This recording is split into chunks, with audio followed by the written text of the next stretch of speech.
Is this you? Oh my days. I'm not quitting until we win a game. I'm not quitting until we win a game. You don't know how to use immortality, and then our other support is wasting. My immo's at the end were clutch. I don't even want to hear it. Your immos are dog shit. Wait! Stop immoing me! Please, Nev! I'm begging! Oh my god. Oh, and then when I need immo, you don't have it.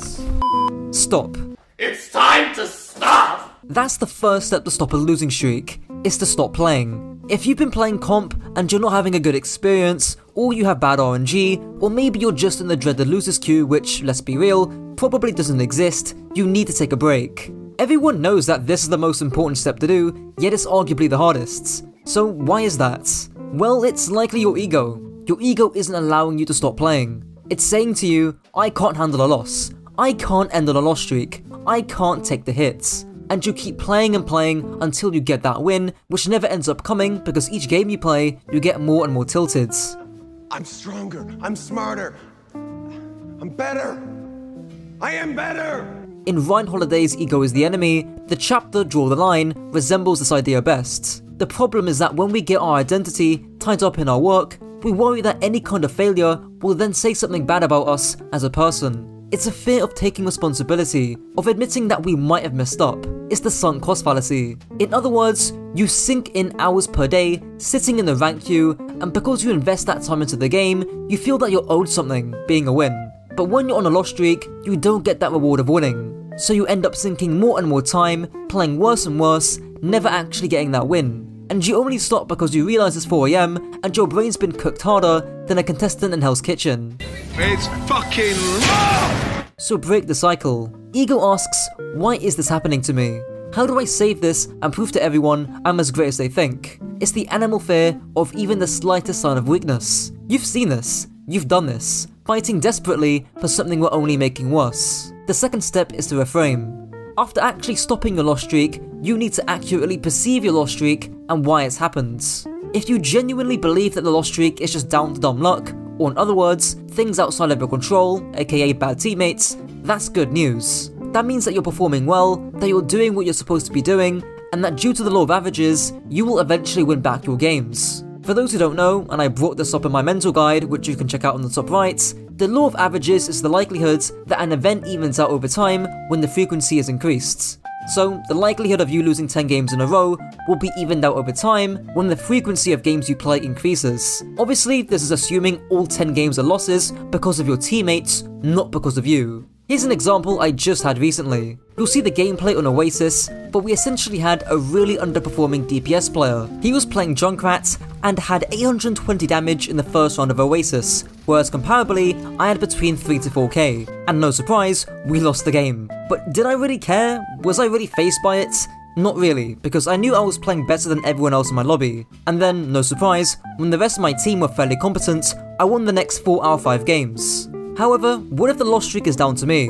Or what if I don't know? Well, if you don't know, just assume the streak is down to you. It most likely is anyways, and it places control back in your hands. But before we get on to the third step, this is really important. You need to be able to perceive your losses objectively. While I have worked with players whose egos are bigger than Dorado's skybox, I've also worked with players who tend to beat themselves up after every mistake. I'm currently working on a written mental guide for my players, and I explain this concept with an example. If you missed a shot on Hanzo, it would be objective to say you missed a shot.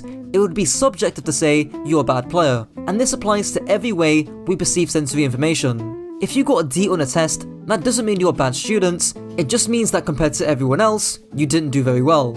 If you lost 10 games in a row, that doesn't mean you're a bad player, it just may mean you didn't perform very well, or that you didn't win many duels because your mechanics were a bit off, or whatever reason applies. Now with that out the way, it's time to take action. And no, I don't mean playing the game, I mean learning it. In the wise words of Gustavo Fring,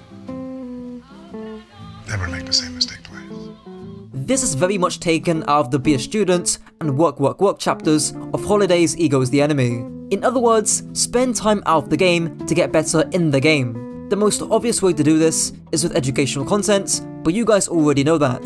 The actual way to get better is to VOD yourself. Now the reason why nobody does this is twofold. Firstly, it's extremely boring. Unless you love learning the game and teaching it, which honestly, you'd likely be a coach, spending your own time not playing the game and trying to pick up pointers as to why you're not playing well it's energy intensive, and it's quite bland. It's why people get personalized external coaching, which, quick plug, I actually do that, link in the description. However, the second reason is a lack of discipline. Dr. K made a pretty good video about discipline, and in short, explains that the reason why we aren't disciplined is because of doubts. What keeps you from being disciplined with studies? Right? So if you kind of think about it, like maybe you chose to major in like engineering or some STEM field, and you want to be super disciplined about it, but you're not really sure that you like it. You're not really sure if it's right for you. So you wake up every day and you try really hard and you kind of end up getting B's and A's and maybe an occasional C, but you just don't have that fire or that discipline to really work the way that you need to. And why is that? It's because in the back of your mind, you're not sure. You're not sure that this is what you want to do. You're not sure that this is the right thing. And so the doubt gets in the way of discipline. For Overwatch, this would be doubting whether you really enjoy the game, whether you really want to become better, or in actuality, you just want to treat it more like a casual thing. I literally went through the same thing 2 weeks ago with content creation. This isn't something that's solved in one day, but you need to actually dedicate some time to thinking about it, and even journaling about your doubts and your resolve. Now, after actually stoking up the discipline to spend some time in the replay viewer, how do you actually coach yourself? Well, it's a bit long, and it does go outside the scope of this video quite a bit, but there's two main things. You typically want to look at things which are easy to fix, and or are impactful to fix. This can be, but isn't limited to, your cooldown usage, how you play the hero into the enemy comp, positioning especially as the teamfight evolves, your playstyle and how that evolves, your mechanics, movement and micro, your timing, and obviously a lot more. The biggest thing is to find trends and not just nitpick everything in your gameplay. Find actionable things and patterns to improve on in your play that are consistent mistakes and ones that impact your play the most. And try and ask yourself why you made that mistake in the first place. This stuff can be really energy consuming to do on your own, hence why people seek external coaching for it. However, consistency and discipline are really the two key things here. And the last step in this whole guide is advance. In other words, keep moving forward and keep the momentum going once you start to rack up some wins on the boards. In Holiday's words, stay a student because there's always more to learn. No matter how far you climb, avoid developing an ego and be prepared to experience your next series of losses. Otherwise, you're gonna dig yourself a deeper hole. Don't get upset at your loss streaks, because even if they aren't your fault, that means you played well. And if they are your fault, that means you can always improve. It's all about how you perceive your losses and how you act upon them that differentiates people who fall and people who climb. But what if everything goes wrong? What if you gave it your all and you still couldn't climb? You tried coaching yourself, you got coaching from other people, but you just can't translate that new knowledge into tangible skill. Well, I have one last piece of wisdom to share. You will experience surprising failures. Your expectations will not be met. You will lose, you will fail. How do you carry on then? How do you take pride in yourself and your work?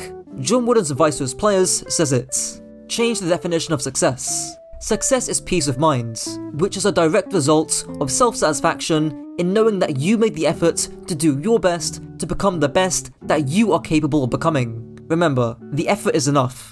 For those who couldn't tell already, a lot of this video has been based off ego is the enemy. The only thing I have to upsell my video is my own coaching, which I barely make any money off anyways, and I haven't got some affiliate link to push to you all. So down below is a free digital copy of Ego is the Enemy. I strongly recommend you give it a read. Shout out to my channel members, T-Meg, Sloth Dust, Eggs Benny, Ushi, Wix, Broken by